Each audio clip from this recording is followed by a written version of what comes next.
Transformers, more than meets the eye. Autobots wage their battle to destroy the evil forces of the... Hello everybody, this is Toys R Us, and for this new figure unboxing and review, we're going to be looking at the War for Cybertron Kingdom Road Rage. So what we're going to do with this video, we're going to unbox it live in a second and have a look at everything that comes inside it. We're then going to have a detailed look at it in both modes to help you decide how you want to display it. We'll then do some comparisons with some other figures from the War for Cybertron trilogy and the Generation 1 that's which is based on. But before we do that, we're going to have a look at the, again, simply stunning artwork that are on these Kingdom boxes. They are absolutely beautiful. That's just brilliant. It really, really is good. It really does remind me of the Generation 1 boxes where you've got the fantastic artwork of them in their bot mode. And of course, you've got the bonus in the alternate mode there as well. Also notice the sticker on the front. It's different, and I'm looking forward to seeing this than the Kingdom version of Tracks. It's more of a G1 homage, so we're going to have a look at that in a second. We can also see that it's 21 steps. It is a redeco and a retool because of the head of Kingdom Tracks. So without further ado, let's crack the box open and let's have a look at it.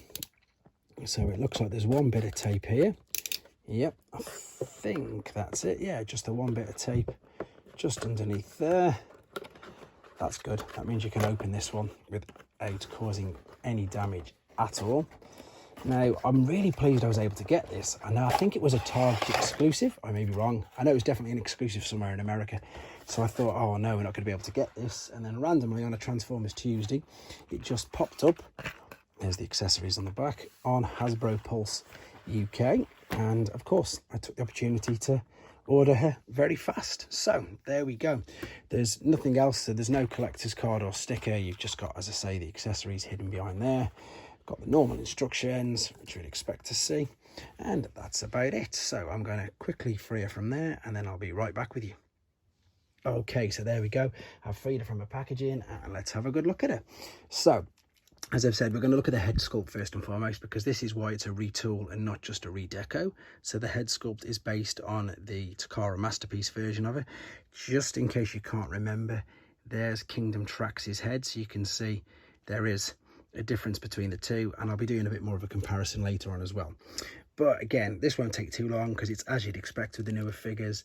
The head will turn around for articulation. Let me just put it back in the right position, up and down as well, which is good. Shoulders, again, as you'd expect, all the way around, out to the side. Bicep or forearm, whatever you want to call it, or however you refer to it, shall we say. Wrist, but mainly for transformation purposes. Waist, yep. Hips, yep. Knees, ankle, everything. Again, everything as you'd expect with a new figure. So I'm not going to go spend much more time than that on it. It's brilliant, isn't it?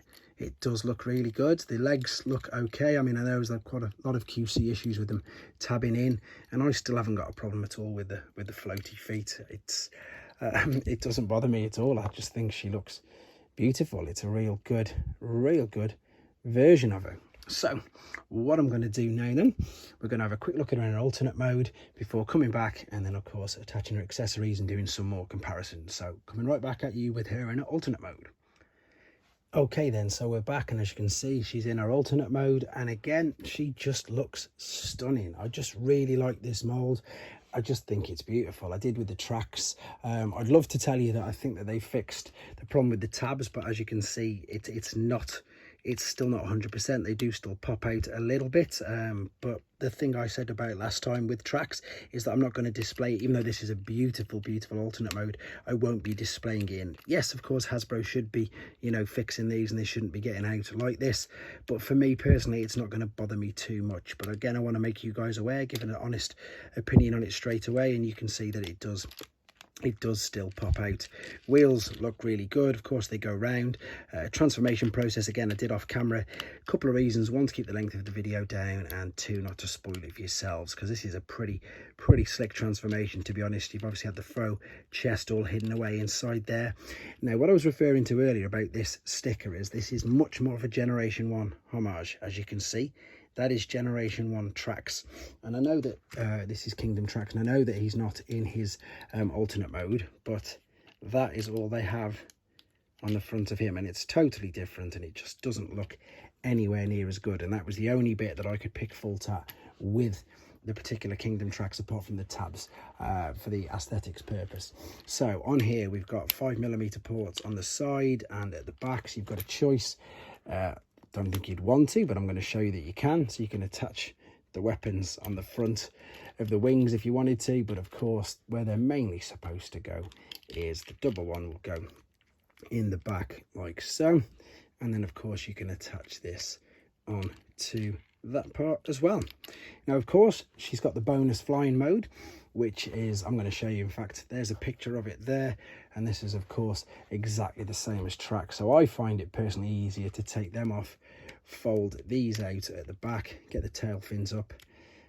The arms, ironically enough, these tab in really well, unlike the bits over the wings, so sometimes that can be a bit awkward. Pull them out, fold that up, and then let's get it to stay, shall we?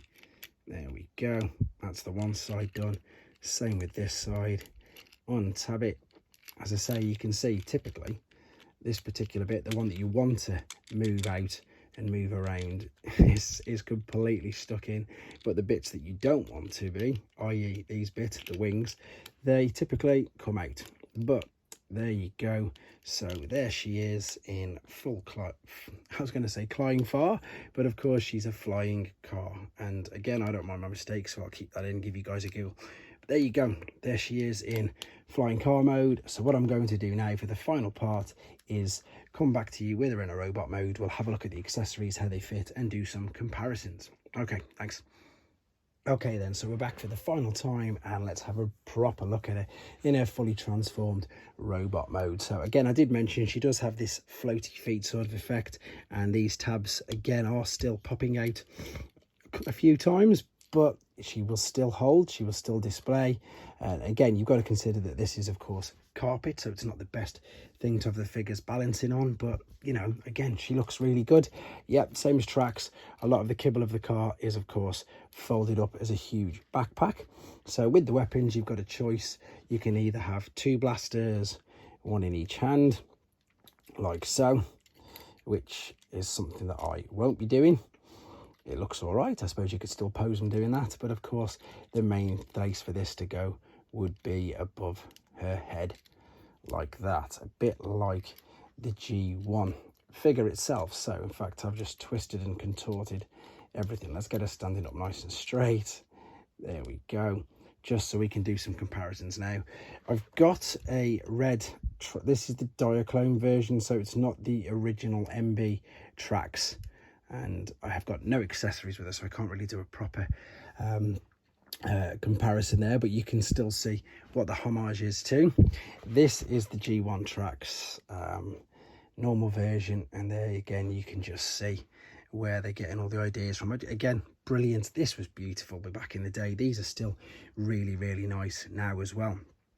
Let's just move this one over, and of course there is Kingdom tracks as well.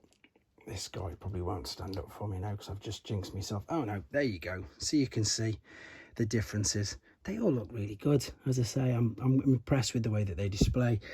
Them little QC issues I've already mentioned, they do need to sort them out, but for most of the adult collectors who I believe are buying these particular ones, they're going to just, like myself, you're just going to put it on a shelf and display it. So yes, it's not ideal, and I know that's a bad way to justify it, but that's how I justify it to myself. So there we go. I'm going to bring this to a close because she's stunning. She's really good. I'm really pleased I was able to get her. So UK viewers, check out Hasbro Pulse, and I think again it might be available on Hasbro Pulse in the States. If not, you've got Targets obviously, so you can get them from there. But there you go, guys. This was the new War for Cybertron Kingdom Road Rage, and yeah, I like it, and I'm glad I've got it in my collection. Take care. Thanks for watching. Like and comment, and don't forget to subscribe.